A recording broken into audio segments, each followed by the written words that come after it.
The vacuum triode amplifier invented by Floyd Sweet consists of 2 ferrite magnets and 2 to 4 coreless wire coils. It is self-powered in the preferred configuration and produces in excess of 1 kW of 120 vrms 60 Hz power in the form of energy that resembles electricity. This energy is referred to as negative energy. The VTA development history, its anti-gravity characteristics, negative energy properties, and some of the personalities involved are discussed. This is a story of Floyd Sweet's trials and tribulations involving a mystery wrapped in an enigma. God revealed to Floyd sufficient information to build a machine to provide energy that resembles electricity. However, God did not provide solutions to the frustrating string of problems that would surface in converting the idea into a working device. There are several people in this story that have provided help and some who have hindered. When Tom Bearden met Floyd, the device Floyd had developed was producing a few watts of alternating current at 28 volts. Tom saw in Floyd's device the physical embodiment of a principle he had theorized many years before. Tom had never designed or constructed a physical device to access this elusive energy source. Tom's name for the extraction process is 4-wave phase conjugate mixing. The energy source is the intense non-coherent energy that is thought to be present everywhere in the universe.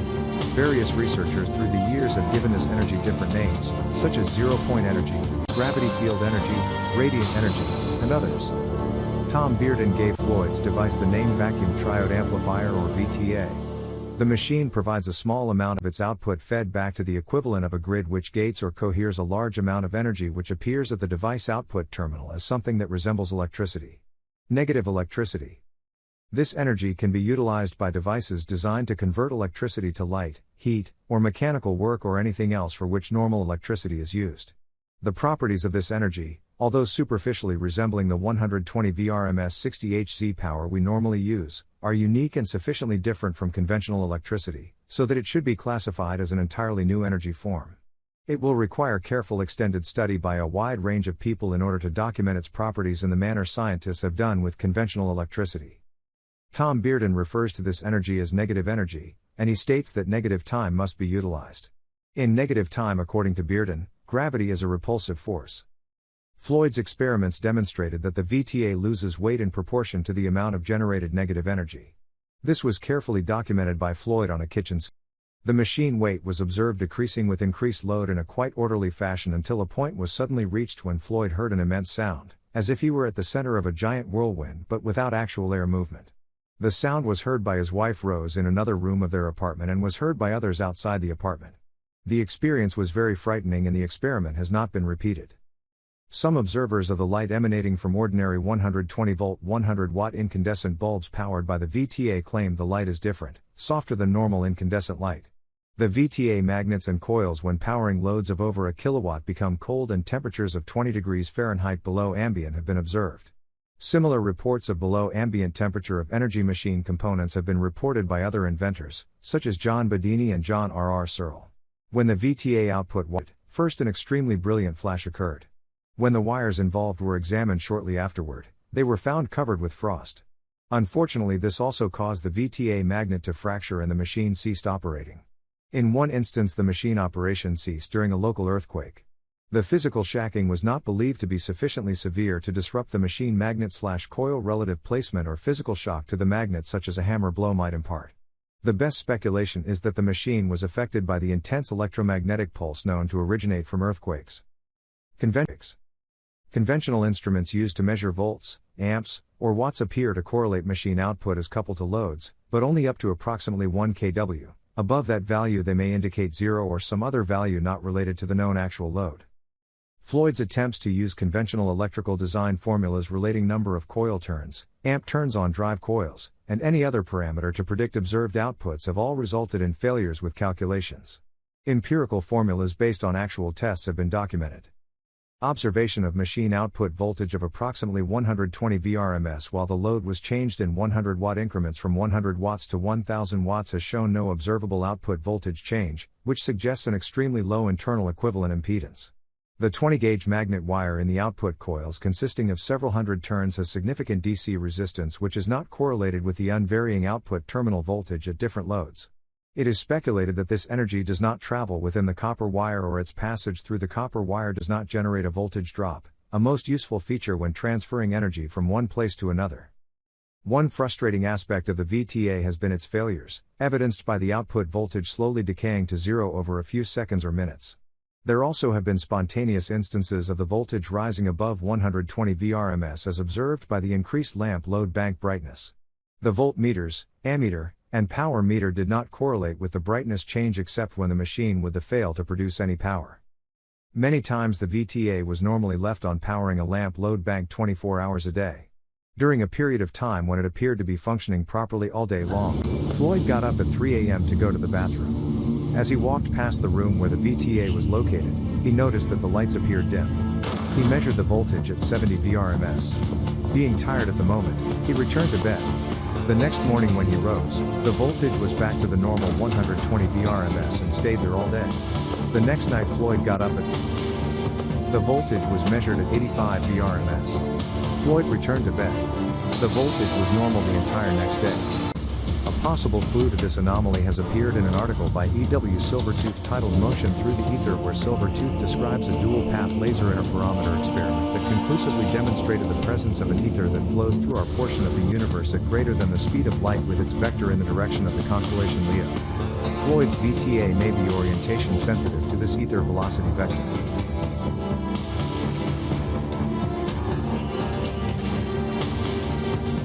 Following footsteps, on July 5, 1995, Floyd Sweet suffered a fatal heart attack at the age of 83. A couple of weeks before his death, Sweet said that the automotive industry was testing his power unit for use in cars, and that they had a unit running for 5,000 hours. He said he was dealing with people at General Motors, but no one has been able to confirm Sweet's claims. The VTA itself is bogged down in legal problems. But Tom Bearden, who put much of his own time and money into the project, hopes that the VTA can be resurrected so that the world will realize what a pioneer Floyd Sweet was. And despite the confusion surrounding Sweet's affairs at the time of his death, other researchers are continuing this line of research. Confusion and secrecy. The automotive industry may not have been the only potential investor that Sweet was dealing with. At the time of his death, there was some confusion concerning the rights to Sweet's hardware and papers, held by Sweet's second wife, Violet. Bearden says that Sweet signed a number of agreements with a number of backers, and that some of these people have claimed rights to the invention.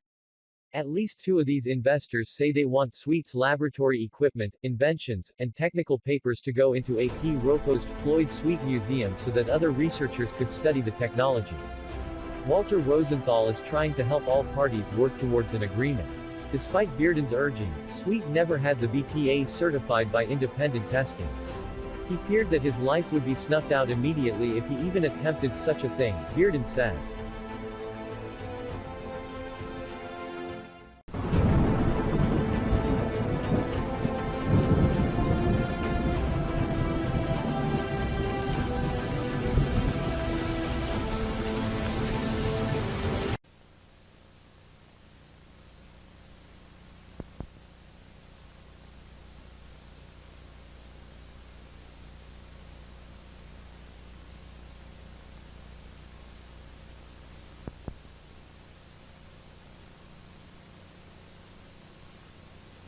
Little tour for a demonstration on just how straightforward and just how nicely the vacuum triode is working.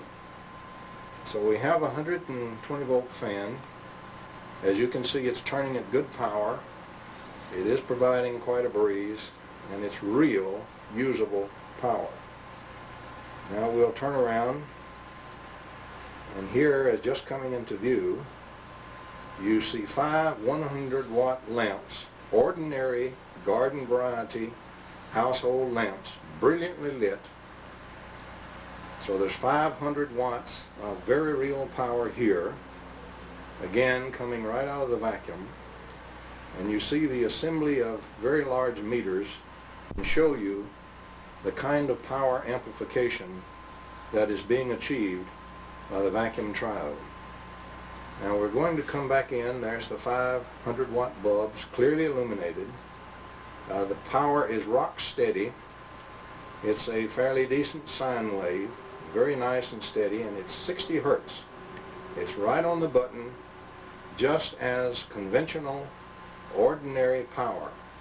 It's 120 volts, or very close there too, and it's 60 hertz right on the button. It is, however, negative energy that is being produced, as opposed to the normal garden variety of positive energy. In the lamps, in the resistive load, the negative energy is converted to ordinary positive energy, and that is real heat and real light being radiated away from the lamps. However, while the energy is still in the negative form, in all the circuitry and wires going to the lamp, all of those stay absolutely cool because there is no heating of those circuits. Only in the filaments of the lamp is heat and light produced in the normal sense. And so in those resistive loads, we're translating normal negative energy into positive energy. And you can see that is real power, 500 watts, 1/2 of a kilowatt in a resistive load. Travel back over to the fan, and you see that we have a normal AC type load. That's a normal AC fan. Runs very well on this power.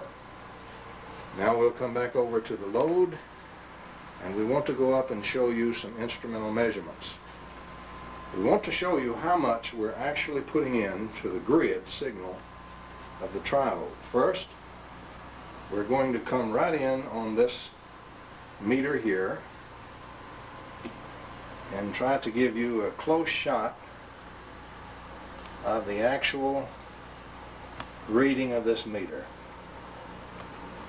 Okay, in reading the meter, it shows you that we're putting in right at 10 volts. It's oscillating between 9.5 and 10 volts. That 1 is really a 10. It's on the, that's a 10 volt.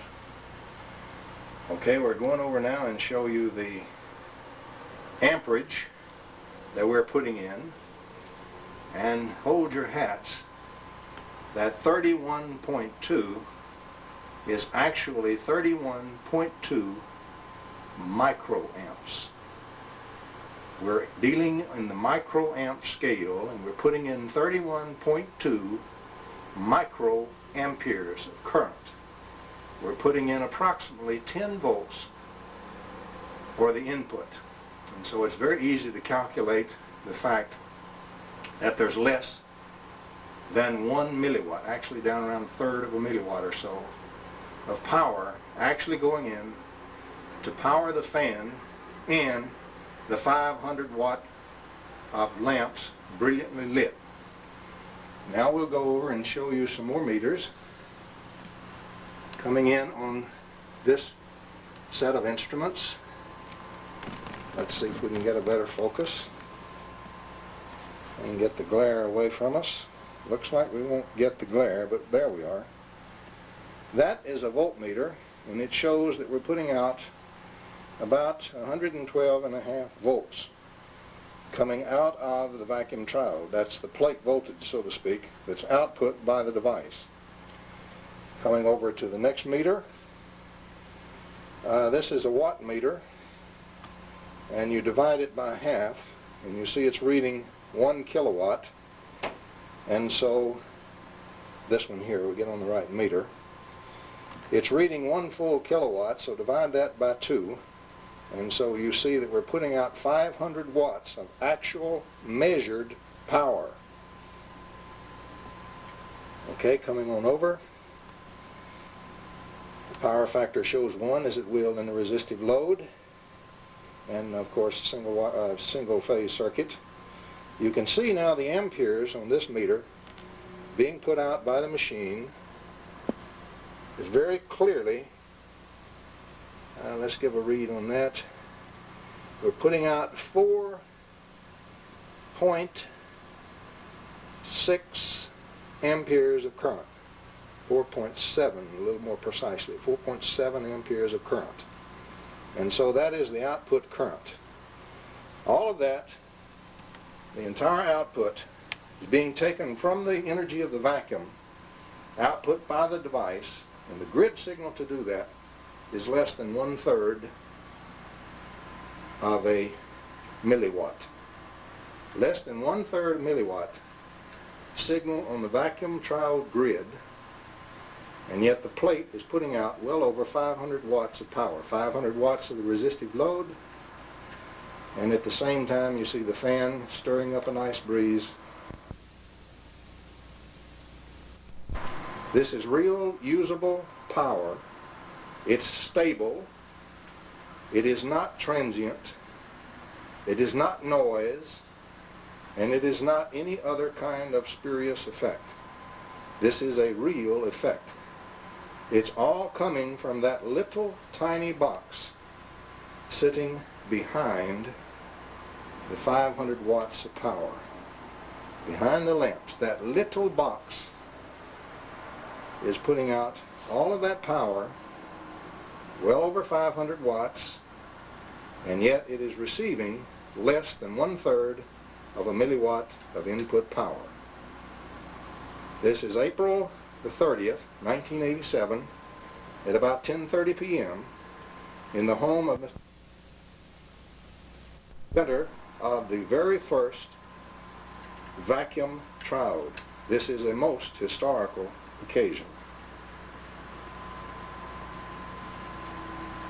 I will show them some more.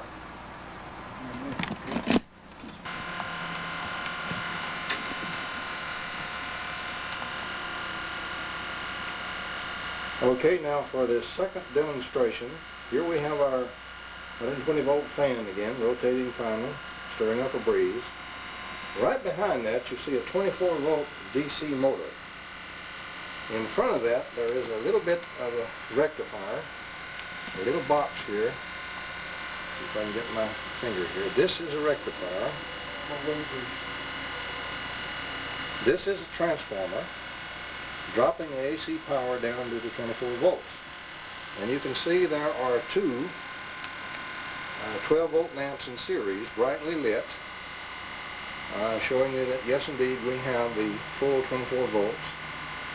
We're showing that this power can be transformed and can be rectified just exactly like normal positive power, except again the power is very cool in the actual lines and feeder circuits.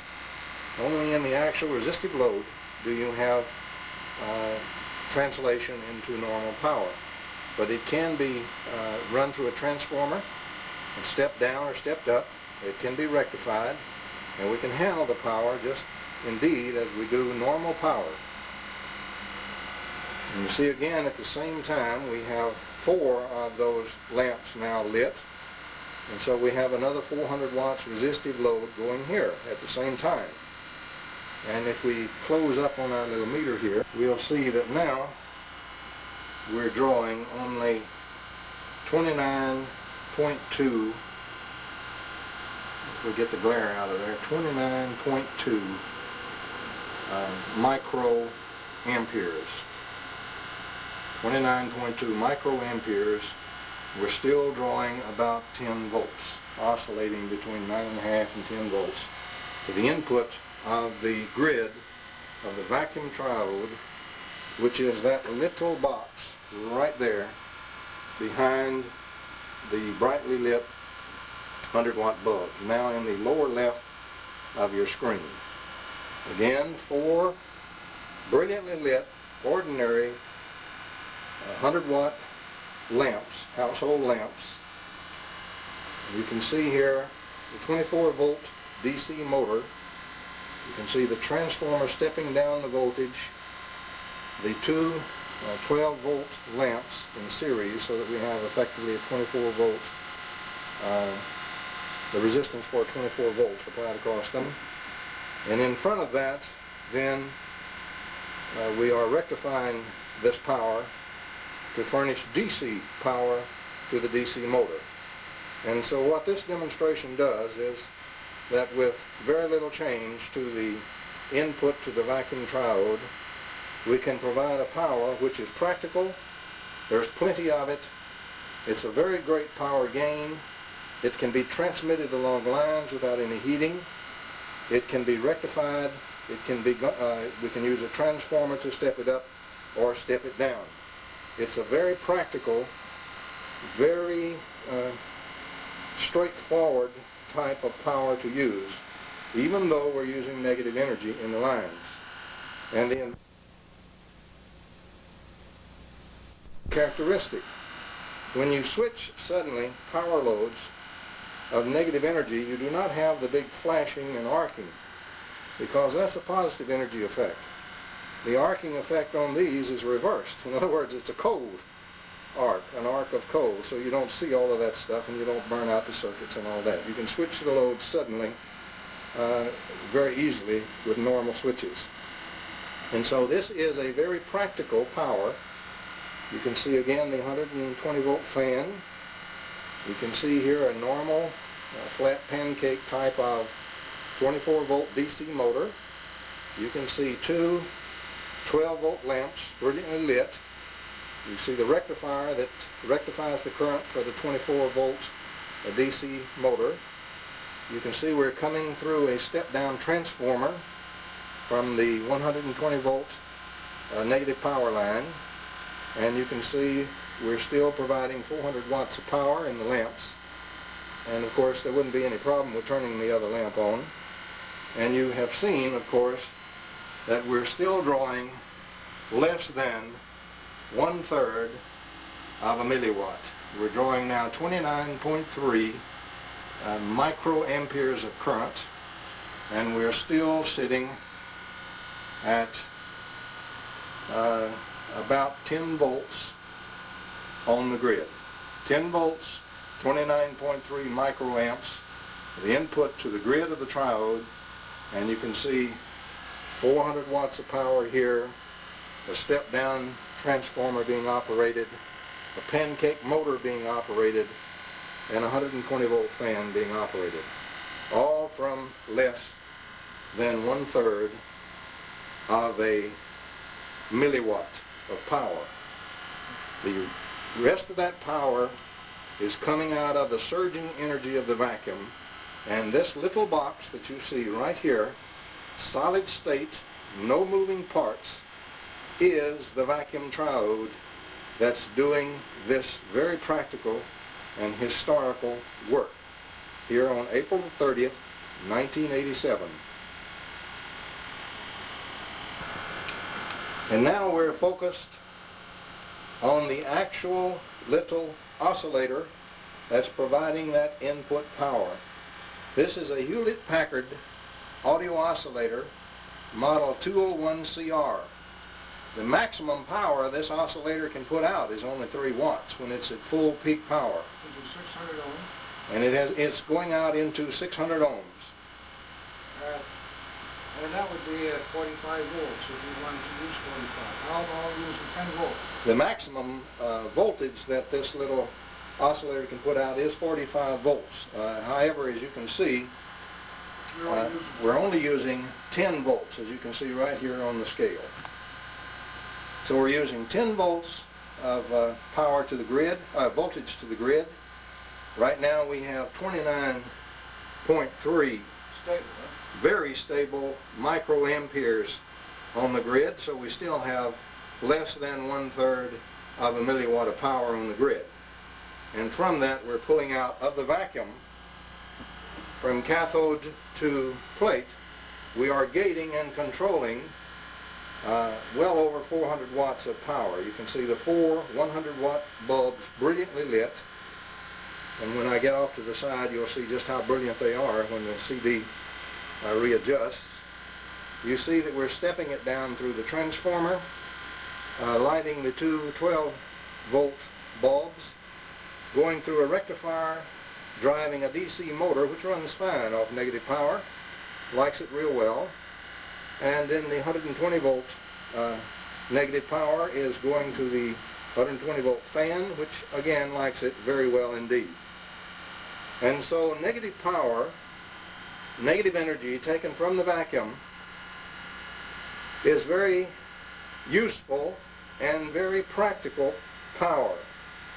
This power can be put into production, can be developed into, for example, a reasonable home power unit, say of 15 kW, and you can see that this box, which we showed you a while ago with 500 watts on it, doesn't represent too much of a step up problem.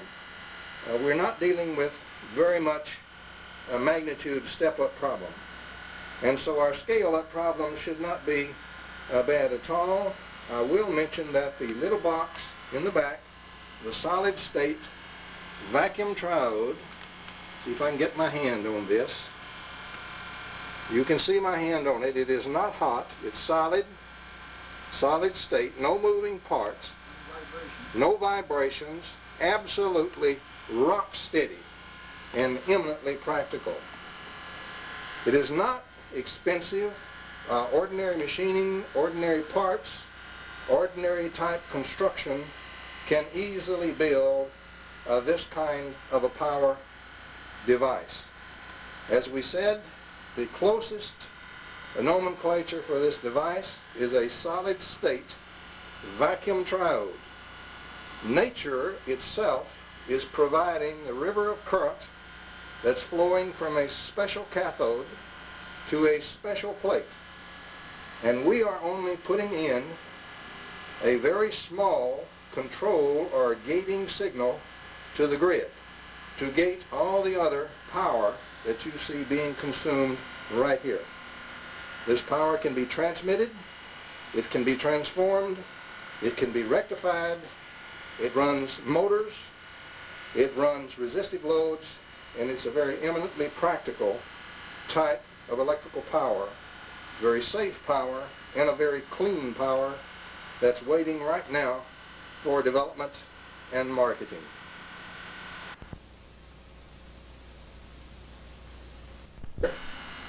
The incredible and historic vacuum triode.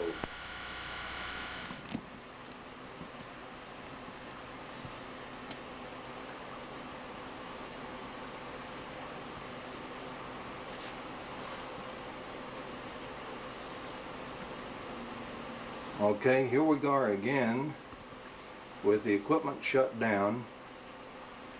We'll give you a short tour through what is connected and the major types of meters that we have connected so that measurements can be ongoing dynamically. First of all, behind this card, the little box that you see there is the vacuum triode, invented by Mr. Sparky Sweet, the incredible vacuum triode. Now, we've placed over the triode some small strips of metal so that you'll be able to see parts of the pattern of the magnetic fields surrounding the vacuum triode. And as we come back away from the triode, you see we have a load, which is a bank of 5 100-watt lamps. Can be connected to the 120-volt AC output load, 60 hertz. These are ordinary, common household lamps, resistive load. We have various meters. You see the frequency meter measuring the output of the vacuum triode, and you'll find that that's a very rock stable 60 hertz. Here are some lines. This is the input line right here to the vacuum triode grid. Nominally 10 volts RMS coming into the grid, 60 hertz, and as you will later see, very, very low amperage will be measured on the microammeter that measures the amperage going into the grid input. So it'll be 10 volts plus whatever this instrument measures. The next instrument here is the voltmeter itself that measures the grid input. And on this one we'll see the 10 volt input. The input signal itself is coming from an audio oscillator, which is a sine wave oscillator. It has a maximum output of 3 watts. That's all you can possibly get out of it. 45 volts into a 600 ohm load. That is what we're using for the input, and as you will see, there will be far less than that 3 watts going into the vacuum triode. Then here are the triode output cables going to the instrumentation and then around behind the back to the load. To the lamps, we will be feeding a 1 kilovolt, 1 kilovolt ampere, 120 volt kVA, 120 volt transformer. Has dual 24 volt secondary. The loads will be two 12 volt lamps in series, plus a rectifier, plus a 24 volt DC motor. Here is the rectifier, right here, coming from the output transformer, with the two lamps in series across the 24 volt output of the rectifier, and with a 24 volt DC pancake motor, 1/8 horsepower, 2000 RPM, which will be energized. Here you see a voltmeter which reads the voltage on the rectifier output. And then we will have a standard 120 volt AC fan load also connected to the output of the vacuum triode. Coming on back around now to finish the instruments, we see a bank of instruments here. We have first of all a voltmeter that reads the voltage of the output of the triode. Then we have a kilowatt meter that measures the actual power output of the vacuum triode. We take a look at the phase. You'll see that that's really single phase current and everything's in phase. Then the amperes being put out, or the current being put out into the load by the vacuum triode. And finally, coming around here, we have an oscilloscope which will be set up across the output of the vacuum triode so that you can look at the 60 Hertz output waveform. We will show you the waveform on the scope. And that completes the primary instrumentation, with the exception of the frequency counter here, where we actually show that it really is a 60 Hertz frequency output. And so Mr. Sweet will now turn on and energize the equipment, and we'll take you through another tour. Now turn on the oscillator. Okay, we're now turning on the oscillator. And we just heard the 24 volt DC motor start up. The two 24 volt lamps are illuminated, showing you that we're furnishing power to that transformer, stepping it down to 24 volts, going through the rectifier, lighting the lamps, and running the DC motor. At the same time, before we step it down, the 120 volt power is being furnished to the 120 volt AC fan, and as you can see, the fan is blowing up a nice pleasant breeze here on this very warm evening. By the way, this is May the 16th, 1987, at the home of the inventor, Mr. Sparky Sweet. And from the lamps, we want to call attention to a direct ray which is invisible to the eye, but is visible to the tube and the CCD solid state part of this camera. You'll see a very straight beam of some kind associated with each of the lamps. We're still investigating that beam. Okay, the equipment is now energized and ready to be connected. Let's take a look at the output waveform. We can get down at the right level, and as you can see, we have a very good sine wave in the 120 volt AC output from the plate of the vacuum triode. A very nice sine wave indeed. And as you can see, when we turn to the frequency meter, we'll take a look here, and you'll see that we keep counting the frequency, and it's right on 60 Hertz. Right dead on 60 Hertz. You can see now that the power we are actually furnishing to the grid This is the voltage. It's about 10 volts. It's oscillating between about 9.5 and 10. And on the microammeter, these are microamps. Right now we own a furnishing 7.9 microamperes, and yet we're running 2 motors and lighting 2 lamps.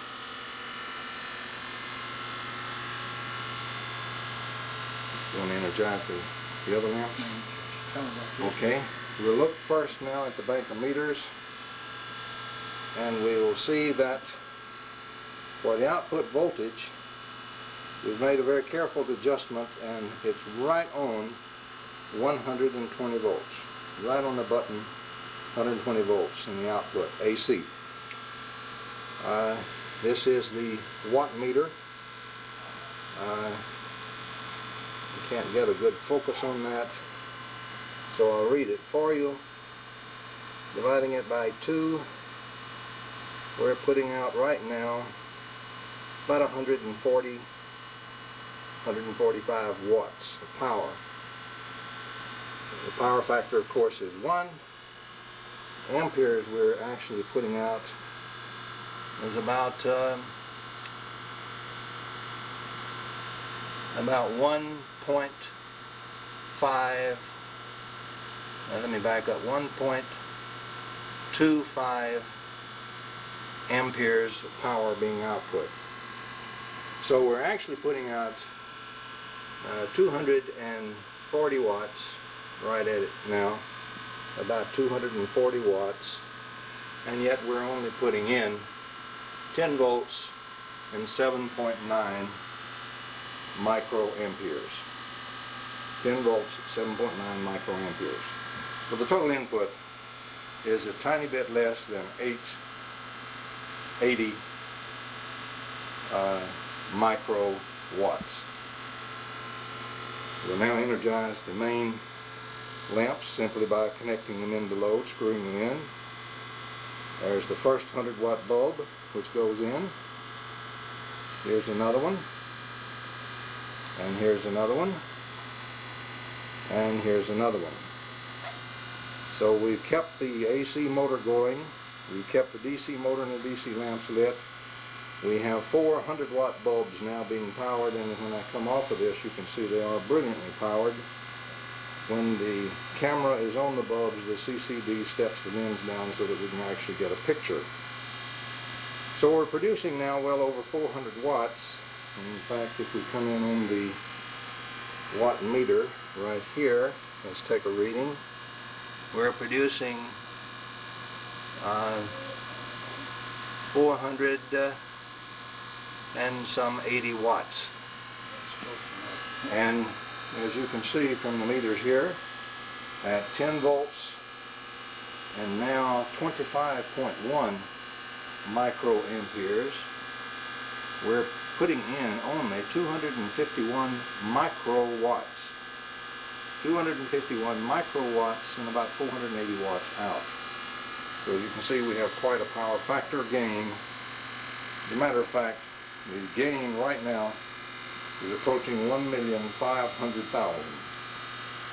For each nominal watt of power input, one would get a nominal 1.5 megawatts output in a bank of such devices. This is May the 16th, 1987, at the home of the inventor, Mr. Floyd Sparky Sweet, and this is the incredible vacuum triode which organizes and gates energy directly from the vacuum itself, producing usable, practical power. We got Robert Moses power plant up there, yeah, that's So they really never changed anything, did they? You say, oh, I got to design a big transformer, and he used to call the fuel pump. But that's not an efficient. I know. Well, let's see now. You want a light on that, or you want the thing working? Yeah, I need more light if I can get it, but Where the hell am I going to get it? No, that's all right. I'll take it like that. I can put What I need you to do is explain what we're looking at here. And Want me to turn it on? yeah, and I'll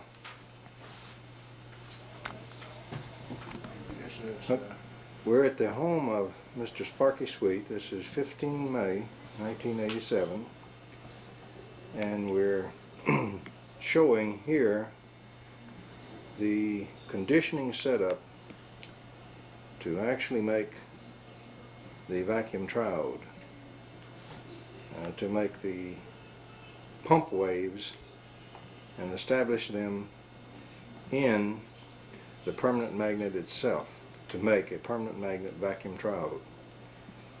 And so you can see here the large coil, which we'll focus in on here a little bit, and the large upright coil here. Inside this large coil, if we can go in there and see, at the bottom there's another one. there is another coil which we're not going to be able to see with that light, but it looks about like a spool of wire like this. I get on it here like this. It's an entire spool of wire, number 15 wire, Sparky? Number 15 wire with a ECR of approximately 4 ohms at 20 degrees centigrade. Okay. It's about a 0.4 ohm impedance. Number 15 wire, a whole spool of it, is sitting inside the large conditioning coil down on the bottom. Right here we see the SCR as part of the circuitry. There's a light bulb that gives him an indication of the voltage across the capacitor. Here you see he's reduced this conditioning circuit to using only one capacitor. What's the capacitance of that? This is 1600 microfarad. It's a 1600 microfarad capacitor, 250 volts. 250 volts, AC working voltage. AC working voltage, DC working. DC working voltage. And he has a variac trigger arrangement set up and a potentiometer to adjust the circuitry, Which we're doing now. which he's now doing, as you'll see by the light bulb. Right. And there is the capacitor, the large tuning coil or conditioning coil with the coil on the bottom. The coil on the bottom is driven by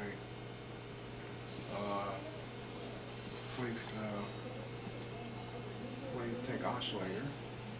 He has a wave-tech oscillator driving the coil inside at the bottom Through a 100-watt amplifier. through a 100-watt amplifier. Right. And this determines the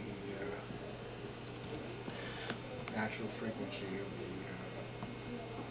the molecular structure, or That's the one that you impress in there, right? that's the one. When we open the gate in the molecular structure of the domains, whatever frequency we impress with that inside bottom coil is the frequency that's put into the magnet as a memory.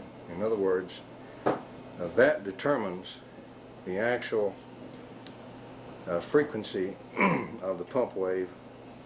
You might say a cathode to plate oscillating current is established inside the magnet. And by analogy, that's what's established to make a vacuum triode.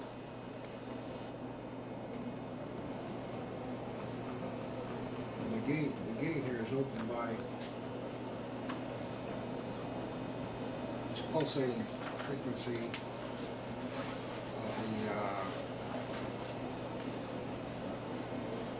the capacitor discharge system, which is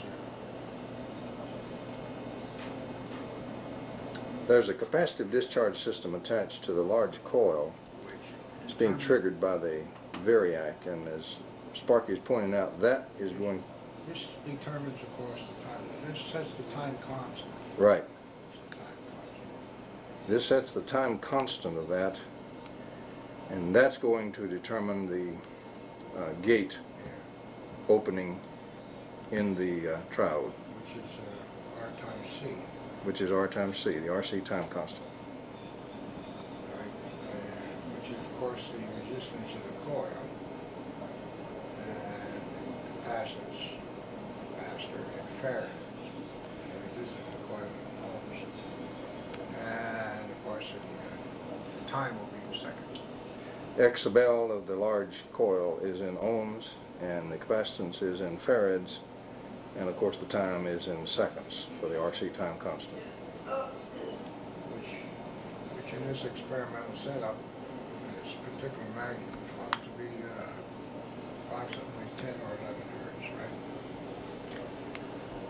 right? In this magnet, the resonant frequency of that magnet can be shown to be in the vicinity of 11 hertz. Now each magnet will vary a little bit, and you must find the actual frequency for each individual magnet.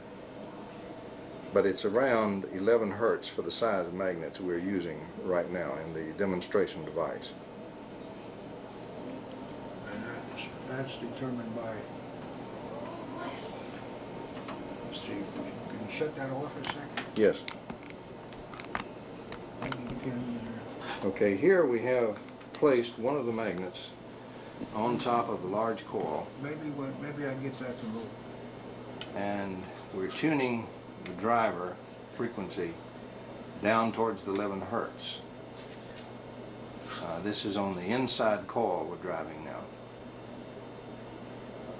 And when we get down to the resonant frequency of the magnet, you will see the lamination that's been placed on top of the magnet start to vibrate. You'll see it shake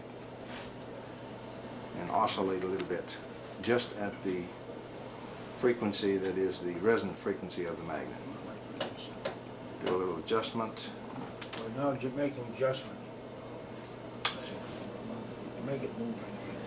This is the amplifier. He's tuning the amplifier voltage.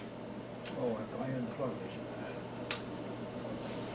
We have to plug it in. There's a plug missing Hold here. on, hold on. I put the lamp in, I took that out.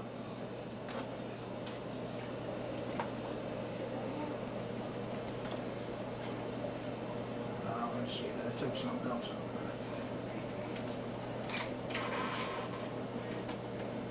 Oh.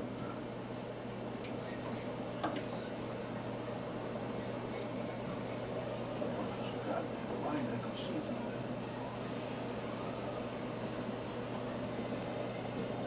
And with me here this evening is Mr. John Bedini. Okay. You see what I'm doing? Okay. And that's a sign.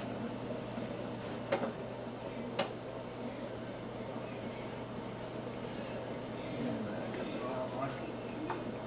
Can't see what the hell's going on here. I got it in.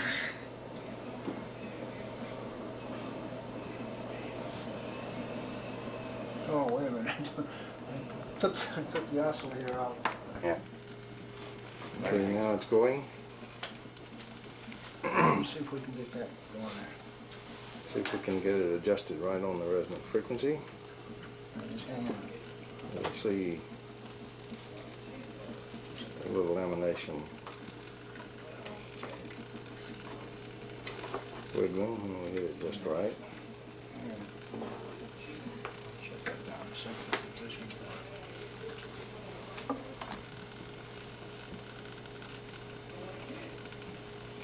I wish I could see this dial. What do you want?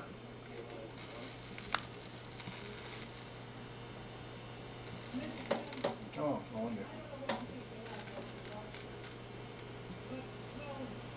We're getting it set up now for the right resonance range.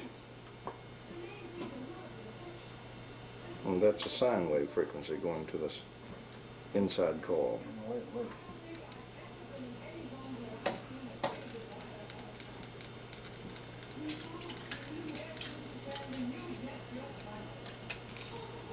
And now you Wait a can see minute, hold on. the magnet should also be What? aligned with the Earth's. Huh? What is it you want? The long part of the magnet should also be generally aligned with the Earth's magnetic field for best results. Things that I can't see this in. I can't see where 11 hertz, somewhere it was around 11 hertz before. I can't see it. Get it for you. Times 10, right? Times 10, 11. Let's see what I mean. Yeah, right there. Okay.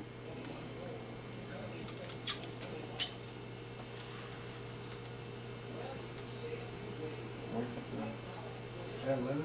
Yeah. Trying to go?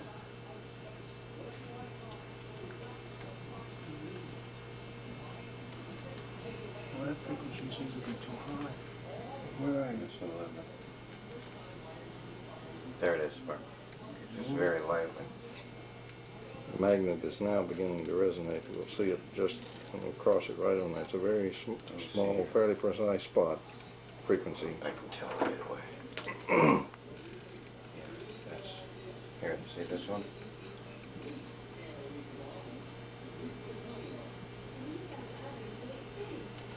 That may be a good indicator for you.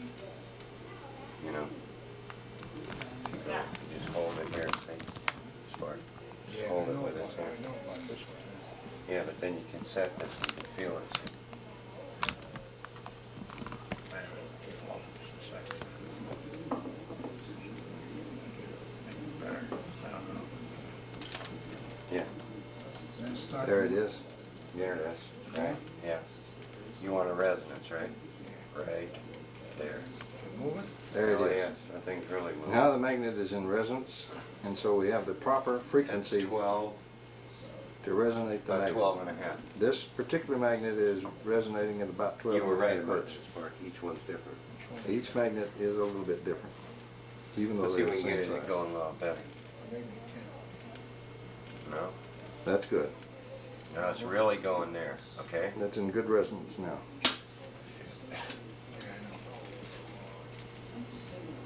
Okay, now you want it absolutely in perfect resonance, right?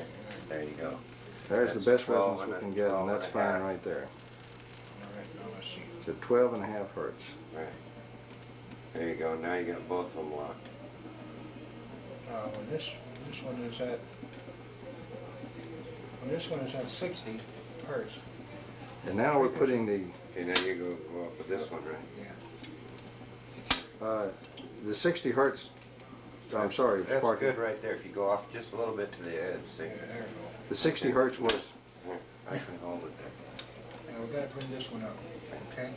with the magnet in resonance at its 12 and a half hertz resonance. There you go. Now, gotta bring this up to the stop. Then we bring up the There's trigger about circuit 60. Okay. at 60 hertz, Right. which is being applied to the large coil. There, now it stopped. And there we are. You can see Yeah, the yes, just magnet in wavering in resonance. between. It should be. Okay. You want to bring it down a little more? Till it stops? There we go. There you go.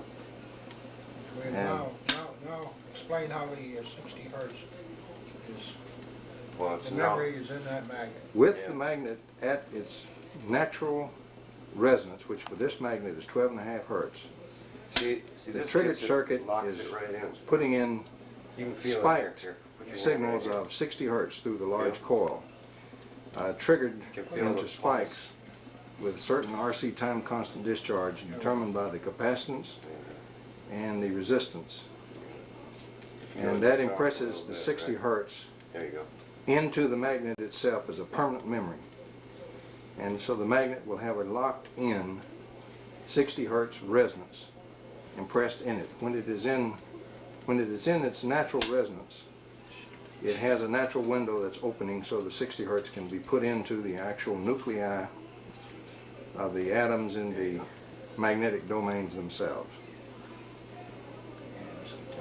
And once that's done, that magnet 60 hertz, you can't see it. is conditioned for the 60 hertz condition.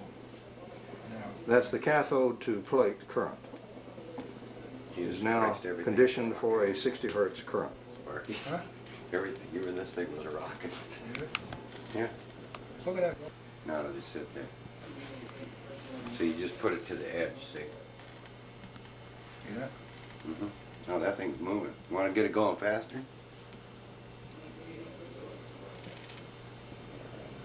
That's real good right there. That's maximum. Okay, that's 12, 13 hertz. At 13 hertz, we now have a maximum in this magnet, as you can see right here. So it's a little... We've shown the first part of the conditioning process to condition each magnet individually. And now, I see what you say, you have to condition this. the entire magnetic assembly must be conditioned.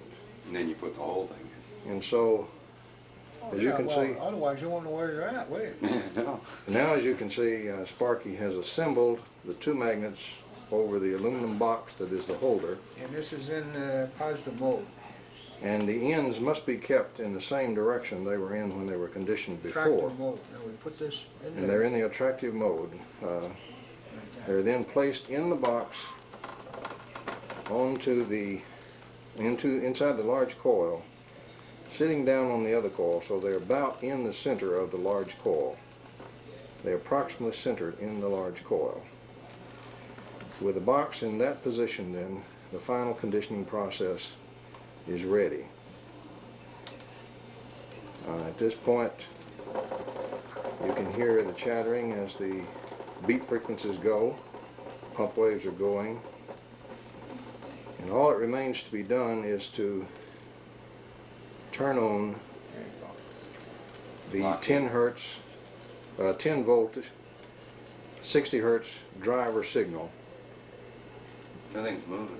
And at that point, now let's see, your driver signal is in the small coil this time, right?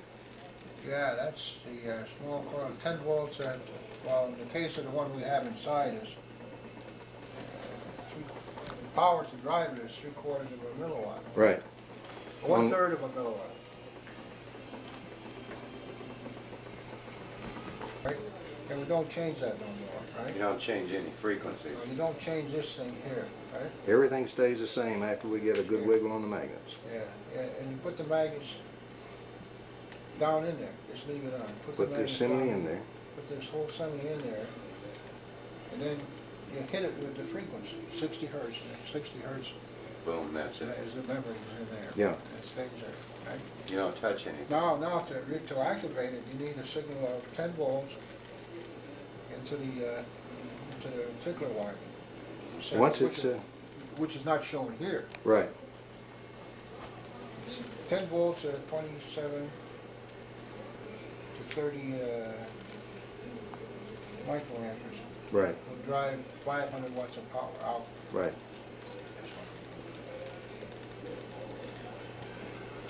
So that's the conditioner. You have to take and do it with the two magnets, you know? Right? You find out first what that, Hole is. no, you find out first what the frequency is, the natural frequency, the magnetic resonance frequency. With the iron bar, yeah. Find out what that is. Right. Now, I found on the other one that I just took the two magnets. They were bigger magnets than this, and I put them together. Together like that. Of course, now I got them together, I can't get my shirt out. Slide them apart. Very sharp. I took them like that, and I put them like that.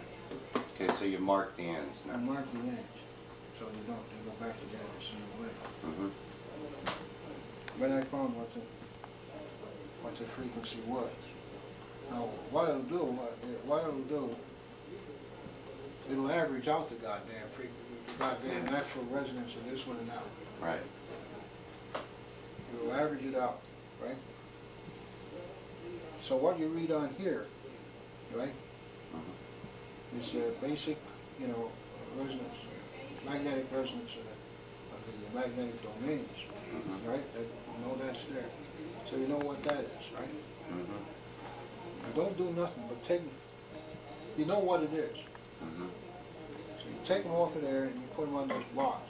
You put the whole assembly down in there. Right. Right? But Now, don't change nothing. Leave it right at that frequency. Mm-hmm. Right? Mm-hmm. Leave it at that frequency while it's down in there. Okay? Then hit it with the 60 hertz. The 60 hertz will go in there and stays in there. Right. And then you can shut the 60 hertz off, take it out. Forget it. Now you keep the magnets the same as they are. Remember though that you did it with this kind of air gap. You put one on the top, one on the bottom, stuck them down in there. Right. But don't change this. Right.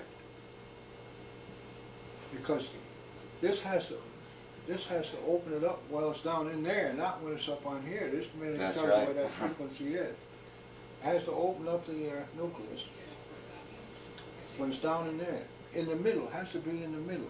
Right. It's the maximum field strength in the middle. And you put them like that. And you just stick them in there. It's kind of, I had a compass. I was oriented in the north-south position. Right. With the north pole Towards the north. Towards the south pole of the earth. Yeah, Right. orient them with the magnetic Right. field of the earth. That's what I did. Okay. I put it down in there like that. What? In the sun. All right. Now this is on. Right. So it's Well, rocking. That's on. Mm-hmm. Now Bottom you coil hit is it. on. Now you hit it with the frequency. And that's Now it. That's it. That's it. You can load the coils and go. Go. Just hit the big coil with the frequency, right? That's Yeah. it. The pulse. And that's it. You don't have That's to it. do At that point, the conditioning is finished, and you now have a permanent magnet vacuum triode, the incredible invention of Mr. Sparky Sweet. This is May the 15th, 1987, in the home of Mr. Sparky Sweet in Sherman Oaks, California.